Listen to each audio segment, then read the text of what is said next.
주일 예배 가운데 함께 하신 모든 분들에게 하나님의 놀라운 은혜와 위로 그리고 끝없는 사랑이 충만하게 임하시기를 예수님의 이름으로 간절히 축복합니다. 오늘 특별히 여러분 종료 주일을 맞이하여 우리가 계속 1년치 사도행전의 말씀을 보고 있는데요. 마태복음의 말씀을 좀 나누도록 하겠습니다.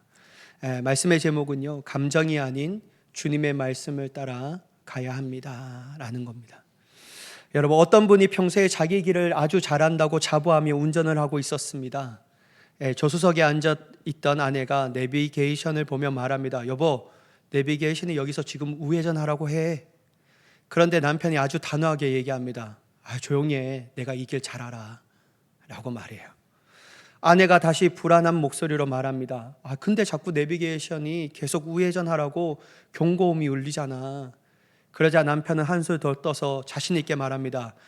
얘는 몰라. 나는 운전 경력이 얼만데 내 감이 정확해. 그렇게 자신의 감을 굳게 믿고 직진했던 남편의 결과는 어떻게 되었을까요? 한참 빙빙 돌고 낯선 길을 헤매다가 결국 1시간 만에 다시 원래 있던 자리 근처로 돌아오고 말았습니다. 그때 아내가 조수석에 조용히 그리고 뼈 있는 한마디를 남편에게 던집니다. 당신의 그 뜨거운 감정은 알겠는데 길은 틀렸잖아. 여러분, 이 모습이 혹시 우리의 영적인 현 주소가 아닌지를 좀 돌아봐야 할 줄 믿습니다. 우리가 신앙생활 할 때도요, 이와 비슷한 실수를 많이 해요. 분명히 하나님의 말씀이라는 영적 내비게이션이 방향을 알려주고 있는데도 불구하고 우리는 종종 말씀보다 내 안에 솟아나는 감정과 느낌을 더 의지하려고 할 때가 많다라는 거예요. 목사님, 왠지 이 길이 맞는 것 같습니다. 내 마음이 지금 이쪽으로 강하게 이끌려요. 내 기분이 지금 이걸 원하고 있다고요. 하지만 여러분, 절대로 우리가 부인할 수 없는 사실 하나가 있어요. 우리의 감정은 아침 다르고 저녁 다르다라는 거예요. 우리의 감정은 하루에 수십 번씩 늘 요동치고 흔들린다라는 사실을 말입니다. 오늘 날아갈 듯 기쁘다가도 내일은 당장 바닥으로 무너질 수 있는 것이 우리의 감정이에요. 오늘 불같이 뜨거웠다가도 작은 소원함 하나에 내일 차갑게 식어버리는 것이 우리의 마음이라고 할 수 있습니다. 그래서 좋으신 우리의 하나님은요, 변덕스럽고 연약한 우리의 감정이 아니라 영원히 변치 않는 진리의 말씀을 우리에게 주신 줄 믿으시기 바랍니다. 오늘 본문 말씀을 통해 과연 우리는 무엇을 따라 나아갈 때 하나님께서 기뻐하시는 참된 신앙의 길로 걸어갈 수 있는지 함께 보며 깊이 깨닫는 시간이 되기를 간절히 축복합니다. 여러분, 신앙은 결코 내 느낌이 이끄는 대로 사는 것이 아니에요. 신앙은요, 전능하신 하나님의 말씀대로 그 말씀이 지시하는 방향대로 내 삶의 운전대를 맡겨드리는 겁니다. 오늘 이 시간에 내 감정이 운전대를 내려놓고 주님 앞에 내 운전대를 맡기며 나아갈 수 있는 복되고 귀한 시간이 되기를 예수님의 이름으로 다시 한번 축복합니다. 여러분, 본문 1절의 말씀을 보도록 하겠습니다. 그들이 예루살렘에 가까이 가서 감난산 벳박에 이르렀을 때 예수께서 두 제자를 보내시며. 여러분, 예수님과 제자들이 지금 어디에 가까이 왔죠? 예루살렘에 가까이 왔다고 해요. 여러분, 성경이 굳이 예루살렘에 가까이 왔다라고 기록한 것은 단순히 지리적 위치를 설명해 주는 게 아니에요. 얼마 떨어져 있는 위치에 있다라는 것을 말해 주는 건 아닙니다. 예수님의 공생의 사역 가운데 이제 절정의 시간이 얼마 남지 않았다라는 거예요. 가장 중요하고도 처절한 십자가 대속의 죽음을 눈앞에 두고 있다라는 영적 긴장감을 주기 위하여 예루살렘 앞에 가까이 있다라고 얘기합니다. 이때 여러분, 예수님께서요, 두 제자를 부르셔요. 그리고 예수님께서 이 두 제자를 보내십니다. 무엇 때문에 이 두 제자를 보내실까요? 본문 2절과 3절의 말씀 한번 보도록 하겠습니다. 이르시되 너희는 맞은편 마을로 가라. 그리하면 곧 매인 나귀와 나귀 새끼가 함께 있는 것을 보리니 풀어 내게로 끌고 오라. 만일 누가 무슨 말을 하거든 주가 쓰시겠다 하라. 그리하면 즉시 보내리라 하시니. 여러분, 맞은편 마을로 가서 묶여있던 남의 나귀와 새끼를 무작정 풀어서 끌고 오라는 겁니다. 누가요? 예수님이요. 여러분, 만약에 다른 남의 나귀와 새끼를 풀려고 할 때, 가져오려고 할 때 이 주인이 봐요. 뭐 하는 짓이냐? 라고 물으면 주님이 뭐라고 얘기하라고 했다고요? 주가 쓰시겠다 하라. 여러분, 제자들의 입장 대보세요. 얼마나 황당하고 뜬금없는 명령입니까? 그죠? 여러분, 만약에 막 풀어요. 없으면 다행인데, 근데 이것도 뭡니까? 도둑질이에요. 그죠? 그리고 딱 가져갈 때 주인이 봐요. 뭐 하는 짓이에요? 라고 물을 때 주가 쓰시겠다 하라. 그러면 여러분, 그 주인이 아멘 하면서 가겠습니까? 우리 같으면 그냥 아주 볼태기를 그냥 때리겠죠. 여러분, 제자들 입장에서는요, 얼마나 황당하고 뜬금없는 명령인지 모릅니다. 혹시 예수님 긴장하셨어요? 그래서 감정적으로 즉흥적으로 우리에게 말씀하시는 거예요? 되물을 법도 만한 상황이었어요. 그러나 예수님의 이 명령은요, 결단코 순간적인 기분이나 감정적인 것에 의하여 한 것이 아니에요. 여러분, 4절과 5절의 말씀 한번 보실까요? 4절과 5절의 말씀입니다. 이는 선지자를 통하여 하신 말씀을 이루려 하심이라.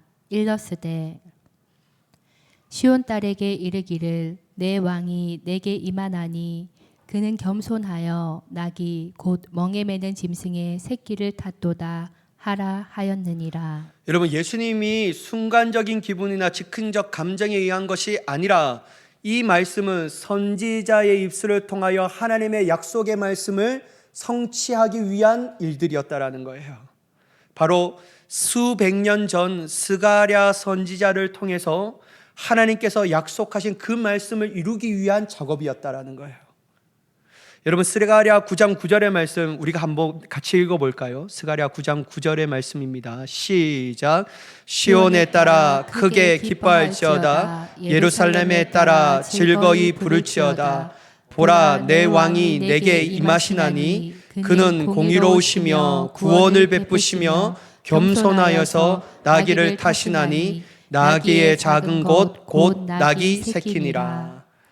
여러분, 이 말씀이 예수님께서 모르셔서 하는 것이 아니라 알고 계신 거예요. 그래서 그 말씀을 성취하기 위한 이 두 제자를 보냈다라는 거죠. 예수님은 당시에 수많은 무리들에게 둘러싸여 있음을 볼 수 있습니다. 가는 곳마다 수많은 군중들이 예수님과 함께해요.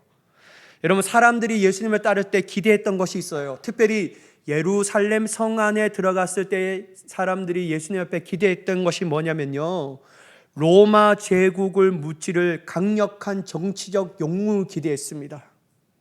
만약에 예수님이요, 이런 사람들의 기분과 감정에 부합하고 단 자신을 내세우기 위해서는 어떻게 하는 것이 가장 올바를까요?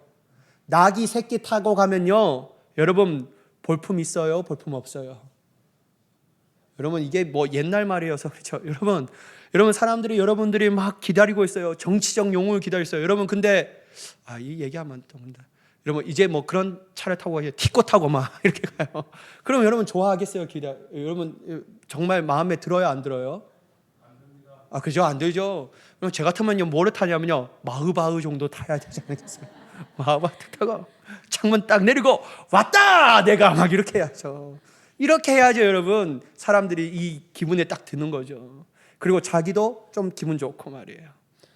여러분, 왜 나귀가 새끼가 아니라 예수님이 진짜 사람들이 기대했던 수준으로 오려고 하면요, 뭐를 타고 와야 되냐면요, 백마를 타고 왔어야 합니다. 그게 로마 왕들이요, 성 안에 들어갈 때 꼭 타고 갔던 거예요.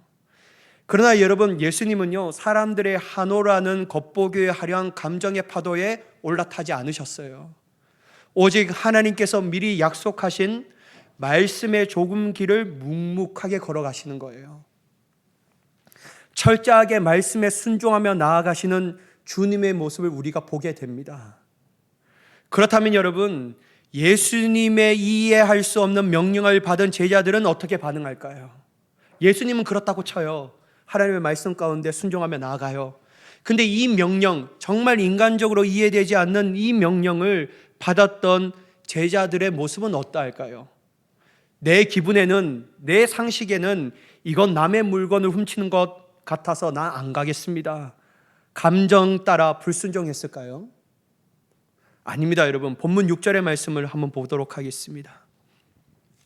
제자들이 가서 예수께서 명하신 대로 하여. 여러분, 이해가 되지 않고 남들에게 오해받을 수 있는 딱 좋은 상황이었지만 제자들은 자신의 생각과 감정을 내려놓고 주님이 명하신 대로, 다시 말해서 말씀대로 순종하며 나아갑니다. 말씀대로 순종했는 거예요. 이들 또한 보면요, 감정이 아닌 말씀을 따라 주님을 따라 나갔던 것을 볼 수가 있다는 거예요. 사랑하는 여러분, 우리가 이 땅을 살아가면서 뼈아픈 실수를 반복하지 않고, 여러분 잘 들으세요, 영적인 침체에 빠지지 않으려면요, 내 안에서 요동치는 감정을 삶의 기준으로 삼아서는 절대로 안 돼요. 신앙생활도 내 감정과 기분에 따라 하다 보면요, 어느샌가 하나님은 저기에 있는데 나는 어디에 있는지 아세요? 여기에 있어요. 엉뚱한 곳에서 헤매고 있는 내 자신을 발견하게 됩니다. 뭐 따라가면요? 말씀이 아닌 감정을 따라가 나가면 말이에요. 엉뚱한 일을 하고 있는 거예요. 그런데요, 사람들은, 그렇게 하는 사람들 물어봐요. 당신의 신앙은 좋습니까? 좋다고 얘기해요. 여러분, 이게요, 이해되지 않는 사람들의 모습이에요. 감정 따라 나아가면요, 하나님은 저기 있는데요, 나는 여기 있어요. 여러분, 성경에 등장하는 선지자 요나를 한번 생각해 보세요. 하나님은 요나에게 분명한 말씀을 주셨어요, 안 주셨어요? 여러분 성경 읽으시죠. 자, 다시 한번. 여러분, 하나님께서요, 요나에게 분명한 말씀을 주셨어요, 안 주셨어요? 주셨어요. 요나서 1장 2절의 말씀 한번 보실까요? 너는 일어나 저 큰 성읍 니느웨로 가서 그것을 향하여 외치라. 그 악독이 내 앞에 상달되었음이니라 하시니라. 여러분, 하나님은 지금 요나에게 어디로 가라고 말씀하셔요? 저 큰 성읍 니느웨로 가라고 말씀하셔요. 왜요? 왜 하나님이 니느웨로 가라고 말씀하셨을까요? 내가 저 백성을 살려야 되겠다. 왜요? 그들의 죄악이 하나님의 앞에까지 왔다라고 얘기해요. 그래서 요나를 보내서 그 백성을 살리고자 하는 하나님의 마음이 요나에게 부어지기를 원하고, 그래서 저 큰 섬 느니웨로 가기를 원했다라는 거예요. 여러분, 선지자라면 마땅히 어떻게 해야 합니까? 순종해야죠. 여러분, 평신도는 그렇다 쳐요. 목회자가 하나님의 말씀이 분명한데 불순종하면 여러분 덕이 돼요, 안 돼요? 안 돼요. 여러분, 만약에 하나님의 말씀이 분명한데 제가 아니요 하면서 여러분들 그거 하라고 하면 여러분 기분 좋겠습니까? 여러분, 선지자 요나였습니다. 요나는 감정에 따라 움직이면 안 되는 사람이었어요. 하나님의 분명한 말씀이 자기의 귓가에 들렸고 새겨졌기 때문에 어디 가야 되냐면요, 니느웨로 가야 했습니다. 그런데 여러분, 요나 니느웨 가요, 안 가요? 안 가요.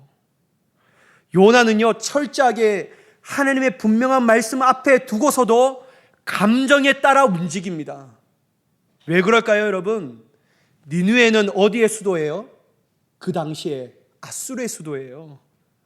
자신의 조국 이스라엘을 잔인하게 괴롭히던 원수의 나라였기 때문에 안 가고 싶은 거예요. 자신의 감정과 기분에 따라 보면 하나님이 도저히 이해되지 않는 거예요. 왜요? 하나님이 우리를 선택한 백성이라고 말하면서 우리를 저렇게 괴롭히는 저 아수르 니느웨 성에 가서 살리라고 말하니까 기분 상해요? 기분 좋아요? 상한 거예요. 도대체 뭐 하는 거야? 하나님, 불을 내려서 죽여도 마땅치 않은 판에 가서 살리라니, 이 말씀이 도대체 뭡니까? 그래서요, 이렇게는 대놓고 말 못하니까요, 자기 마음 가운데 감정을 가지고 안 가려고 합니다. 요나의 마음속에는요, 분노와 억울함이라는 감정이 생긴 거예요. 저 원수 같은 놈들은 심판받아 마땅해. 내가 왜 거길 가? 죽어야지 저들은. 그는 하나님의 말씀이 들렸지만 자신의 마음에 들지 않자 즉흥적으로 어디로 가요? 여러분, 어디로 가는 배를 탑니까? 다시스로 가는 배를 탑니다. 말씀의 내비게이션을 끄고 감정의 운전대를 잡는 것이었어요. 여러분, 요나서 1장 3절 말씀 한번 같이 읽어볼까요? 요나서 1장 3절의 말씀입니다. 좀 긴데 같이 읽어볼게요. 시작. 그러나 요나가 여호와의 얼굴을 피하려고 일어나 다시스로 도망하려 욥바로 내려갔더니 마침 다시스로 가는 배를 만난지라. 여호와의 얼굴을 피하여 그들과 함께 다시스로 가려가 배삭을 주고 배에 올랐더라. 여러분, 근데 희한한 게 뭐냐면요, 어떤 사람이 저에게 물어요. 아이, 뭐 감정대로 살아도 잘 되던데요. 저 말씀대로 살아가는 사람들은 어려움을 겪는데 나는 감정대로 살아도 뭐 잘만 되구만. 목사님, 그 말이 뭐예요? 여러분, 요나서 1장 3절 말씀 좀 보세요. 제가 예전에도 이거 갖고 설교했는데요. 한번 띄워봐 주시겠어요? 요나 1장 3절. 여러분, 요나가요, 하나님의 말씀에 피하여 감정대로 가요. 딱 가려고 하니까요, 배를 타려고 하는데 마침 무슨 배가 있어요? 다시스로 가려고 하는데 마침 뭐가 있었어요? 다시스의 배가 있었어요. 여러분, 감정대로 살아도 잘 되는 사람 있습니다. 두고 보세요. 여러분, 요나가 어떻게 됐는지 말이에요. 감정대로 살아도 얼마만큼 잘 될 수 있어요. 감정대로 살아도요, 신앙이 좋은 것만큼 느껴질 수 있어요. 아무 문제 없을 수도 있어요. 그러나 여러분, 결국 그 시간이 지나면 하나님 가만히 안 냅둡니다. 왜요? 하나님 다시 말씀으로 이끌어 가셔야 하기 때문에. 결국 하나님께서 돌리시는 거예요. 여러분, 지금 잘 된다고 해서, 지금 감정대로 잘 살아간다고 해서 안주하지 마세요. 여러분, 하나님이 언제 여러분의 삶을 돌이키실지 여러분, 우리는 늘 깨달아야 되고 빨리 감정에서 벗어나 말씀으로 돌아올 수 있는 자가 되어야 할 줄 믿습니다. 그럴 때 안전한 거예요. 여러분, 요나가요, 마침 있었던 다시스로 가니까요, 내 말이, 내 확신이 맞았구만. 그래서 가요. 그런데 여러분, 어떻게 되죠? 가다가 거대한 폭풍을 만나 배가 깨어질 위기에 처하고 결국 바다에 어떻게 됩니까? 자기가 던져져요. 끔찍한 고난을 자초하게 되는 거예요. 죽음의 문턱, 그 물고기 뱃속의 깊은 어둠 속에서 요나는 드디어 자신의 감정이 틀렸다라는 것을 깨달아요. 그리고 뭐 합니까? 회개해요. 그리고 여러분, 다시 하나님의 말씀을 부여잡고 이번에는 감정과 기분을 꺾고 니느웨로 향하여 갑니다. 여러분, 감정이 아닌 말씀에 순종하며 나아갈 때 어떤 역사가 일어났을까요? 요나서 3장 5절의 말씀인데 한번 같이 읽어볼게요. 요나서 3장 5절의 말씀입니다. 시작. 니느웨 사람들이 하나님을 믿고 금식을 선포하고 높은 자를 막론하고 굵은 베옷을 입은지라. 여러분 보세요. 감정에 따라가면요, 자기는 좋을 줄 몰라요. 그런데 여러분, 결국 자신도 어려움을 갖고 배에 함께 탄 사람도 어려움을 겪습니다. 그죠? 맞아요, 안 맞아요, 여러분? 지금 여러분, 제가 혼자 설교하고 있고, 자, 여러분 보세요. 보세요, 여러분. 자신도 어려움을 겪고 함께 타는 사람도 어려움을 겪어요. 그런데 여러분, 말씀 감정의 운전대를 내렸고 하나님의 말씀의 운전대를 잡고 나아가니까요, 자기도 살고 눈 위에 산 사람들도 어떻게 돼요? 살아나요. 그러니까 여러분, 다른 사람을 위해서도 말씀대로 가야 합니다. 그래야 안전해요. 악독했던 느니웨 사람들이요, 요나의 말씀을 딱 듣자요, 높은 자 낮은 자 할 것 없이 죄를 뒤집어 쓰고 금식하며 하나님께 돌아와요. 하나님이 한 나라를 구원하는 위대한 역사 가운데 누가 사용받았어요? 요나가 말이에요. 요나가 말씀을 따라가니까요, 위대한 역사를 일으키는 통로가 되는 거예요. 사랑하는 여러분, 여러분의 삶 가운데 감정을 내려놓고 말씀을 따라 나아가 하나님이 살리시는 위대한 역사의 통로가 되기를 예수님의 이름으로 간절히 축복합니다. 살려야 되지 않겠습니까, 여러분? 우리를 통하여 하나님의 이끄시는 위대한 은혜를 경험해 봐야 되지 않겠습니까? 왜 하나님 저 사람에게는 역사하는데 나에게는 왜 역사하지 않습니까? 단 하나예요. 나는 말씀대로 움직이지 않고 감정대로 움직이는 사람이에요. 그러니까 역사가 일어나지 않는 거예요. 여러분, 하나님의 말씀에 따라 나아갈 때 비로소 하나님의 위대한 역사를 경험하게 되는 줄 믿으시기 바랍니다. 여러분, 또 나와요. 열왕기 5장에 누가 등장하냐면요, 아람 군대의 장관이었던 나아만의 이야기가 우리에게 깊은 도전을 줘요. 여러분, 그는 크고 존귀한 자였으나 치명적인 약점이 있었어요. 뭐가 있었죠? 나병한 자였어요. 살 길을 찾아 이스라엘 선지자 엘리사에게 수많은 은금과 화려한 예물을 싣고 왔습니다. 그리고 오면서요, 멋진 상상했던 그림이 있었어요. 내가 가면 엘리사가 맨발로 뛰어나가 자신을 극진히 대접하고 거룩하게 하나님의 이름을 부르며 한부에 손을 얹고 안수해 기도해 줄 것이야. 안수하면서 완전히 감정의 시나리오를 갖고 있었던 거예요. 그런데 여러분, 실제로는 어때요? 엘리사가 나와봐야 안 나와봐요? 안 나와봅니다. 그리고 누구를 보내요? 사안을 보내요. 그리고 뭐라고 얘기합니까? 너는 가서 요단강에 몸을 7번 씻으라, 이 말만 해요. 여러분, 이 말을 들은 나아만의 장군, 군대 장관이었던 나아만이요, 기분과 감정이 좋아요, 안 좋아요? 안 좋죠. 자존심 상하는 겁니다. 화가 나요. 열이 받아요. 요게요, 열왕기 5장 11절 12절에 나타나요. 한번 같이 보도록 하겠습니다. 열왕기하 5장 11절 12절 말씀입니다. 나아만이 노하여 물러가며 이르되 내 생각에는 그가 내게로 나와 서서 그의 하나님의 이름을 부르고 그의 손을 그 부위 위에 흔들어 나병을 고칠까 하였도다. 다메섹강 아바나와 바르발은 이스라엘 모든 강물보다 낫지 아니하냐. 내가 거기서 몸을 씻으면 깨끗하게 되지 아니하랴 하고 몸을 돌려 분노하여 떠나니. 여러분, 나아만은 노하고 분노합니다. 내가 감히 누군데 콧배기도 안 보여. 야, 우리나라 맑은 강물이 저 흙탕물 요단 강물보다 훨씬 나. 이게 도대체 무슨 말이야? 여러분, 요단강 가보셨습니까? 여러분 가실 때 저도 데리고 가셔요. 저도 가고 싶으니까. 저는 성지순례 못 가봤습니다. 저를 꼭 한번 보내주세요. 여러분, 요단강 보면요, 진짜 흙탕물이에요. 너무 더러워요. 제가 그걸 어디서 봤냐면 조혜련 씨와 박미선 씨가 50쇼라는 그 프로그램 안에서 성지순례 갔더라고요. 보니까 이게 진짜 요단강물이에요? 막 이렇게 하는 거예요. 진짜 더러워요. 근데 여러분, 나만이 진짜 화가 나는 게 뭐냐면요, 되는 방법을 가르쳐줘야지. 이거 인간적으로 이해되지 않는 방법을 가르쳐줘요. 깨끗한 강물에 몸을 씻어야 낫지, 이 흙탕물에 니나 씻어라 막 하면서요, 화가 나고 막 몸을 돌려서 분노하면서 막 가는 거예요. 자신의 상식과 맞지 않다는 이유로 감정을 주체하지 못한 채 발길을 돌립니다. 만약 여러분, 나아만이 이 분노의 감정대로 수레를 몰고 고국으로 돌아갔다면 어떻게 되었을까요, 여러분? 그는 평생 나병 고통 속에서 절망하다가 비참하게 죽을 것입니다.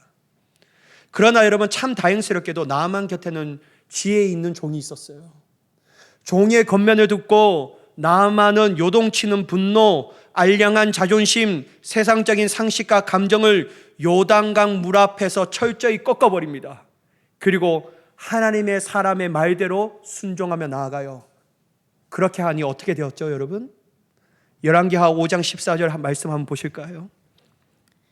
나아만이 이에 내려가서 하나님의 사람 말대로 요단강에 7번 몸을 잠그니 그의 살이 어린아이의 살같이 회복되어 깨끗하게 되었더라. 여러분 보세요.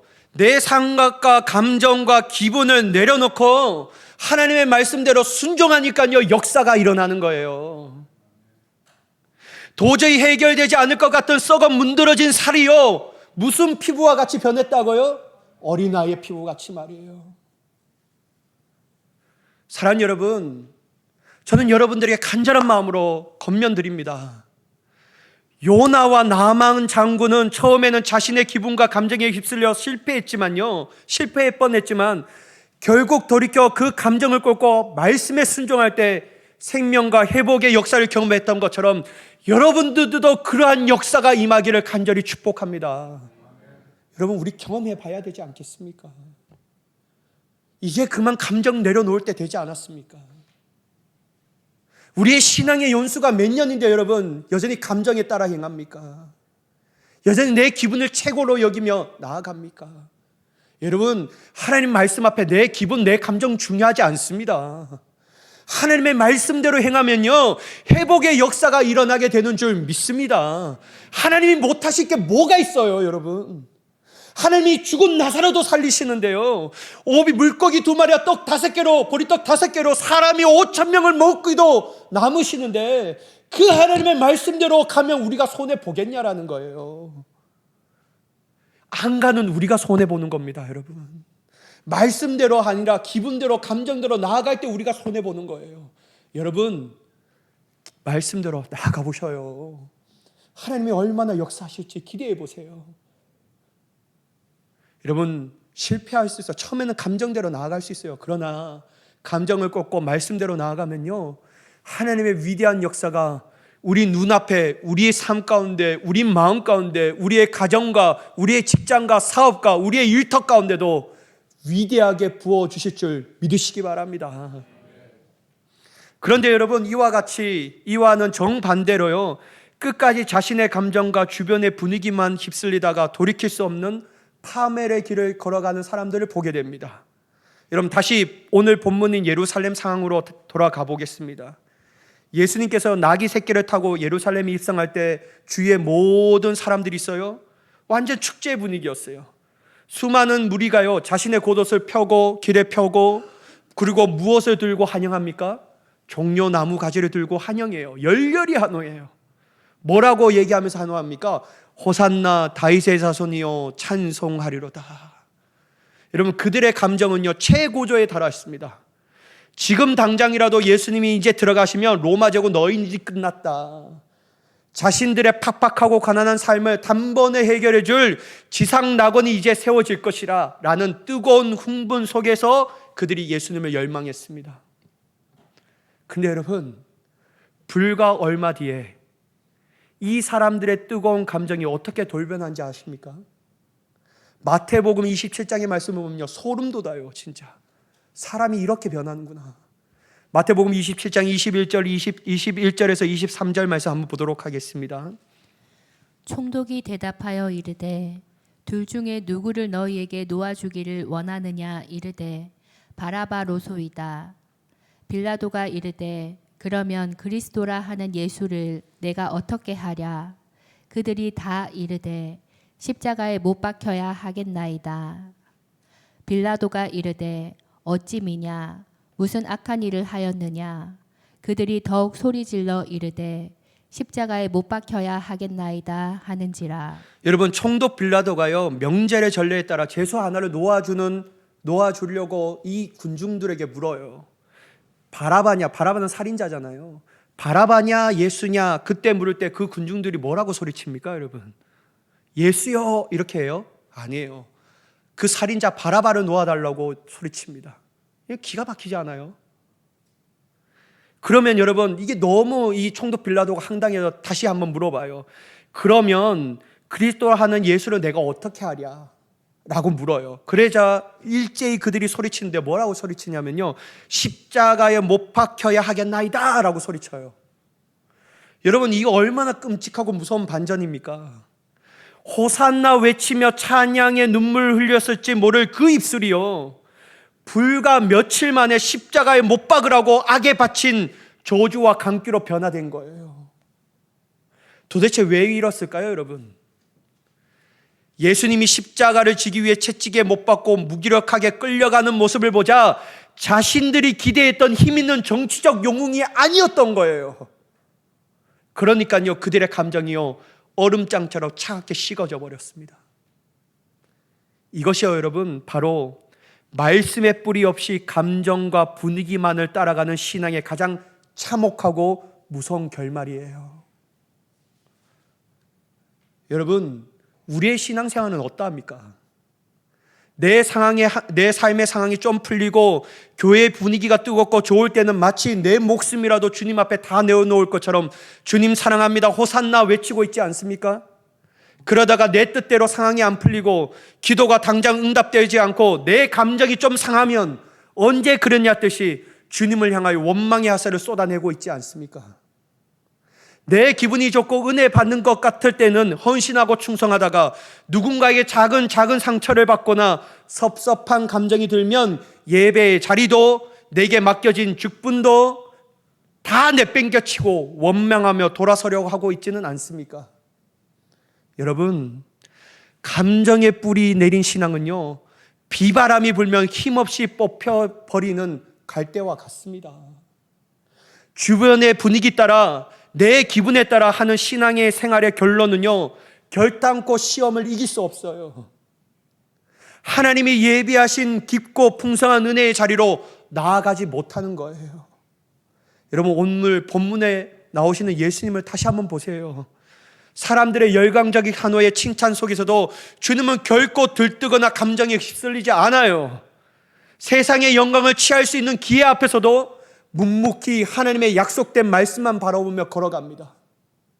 당신이 지셔야 할 그 무겁고 쓰라린 십자가의 길, 말씀이 지시하는 그 길을 향하여 흔들림 없이 걸어가신 거예요. 우리가 걸어가야 할 길, 우리 교회가 나아가야 할 길도 이 진리의 길밖에 없는 줄 믿으시기 바랍니다. 내 감정은 시시때때로 상황에 따라 요동치고 나를 속일지라도요, 하나님의 말씀은요, 어제나 오늘이나 영원토록 변함없는 말씀이셔요. 오늘 이 시간 스스로 우리의 영적 경로를 이탈하게 만들고 우리를 영원한 생명이 아닌 절망으로 이끄는 내 감정의 내비게이션 좀 끄세요. 끄세요. 그럼 뭐 좋지 않은 감정의 내비게이션 켜면 뭐합니까? 그리고 여러분, 우리는 언제나 가장 선하고 안전한 길로 인도하시는 변함없는 진리의 하나님의 말씀의 내비게이션을 켜야 할 줄 믿습니다. 답답하고 억울한 감정이 밀려올 때 올 때 있습니다. 저도 그럴 때 있어요. 그런데 여러분, 그렇다고 요나처럼 도망치지 마세요. 내 상식과 맞지 않아 분노가 치밀어 오를 때 나만처럼 돌아서지 마세요. 분위기에 휩쓸려 예수님을 십자가에 못 박은 무리들처럼 흔들리지 마세요, 여러분. 우리의 끌어오는 감정 어디에 갖고 오냐면요, 십자가 앞에 내려놓으세요. 묵묵히 말씀을 묵상하세요. 그리고 순종하며 나아가 보세요. 하나님은 우리의 삶에 상상할 수 없는 치유와 회복, 그리고 생명의 역사를 베풀어 주실 줄 믿습니다. 흔들리는 감정의 파도를 믿음으로 넉넉히 넘어서서 오직 영원하신 말씀 위에 굳게 서서 승리하는 저와 여러분, 딴 우리 교회가 되기를 예수님의 이름으로 간절히 축원합니다. 기도하겠습니다. 사랑의 하나님, 오직 주님 앞에 섭니다. 내 감정과 내 기분에 따라 신앙생활하지 않게 하시고 오직 하나님의 말씀에 따라 순종하며 나아갈 수 있는 우리가 되게 하여 주시옵소서. 그리하여 요나를 쓰셨던 것처럼 나만이 경험했던 그 은혜가 우리 안에 차고 넘쳐나는 은혜가 되게 하여 주시옵소서. 그렇게 역사하실 하나님을 간절히 기대하오며 예수님의 이름으로 기도드리옵나이다. 아멘.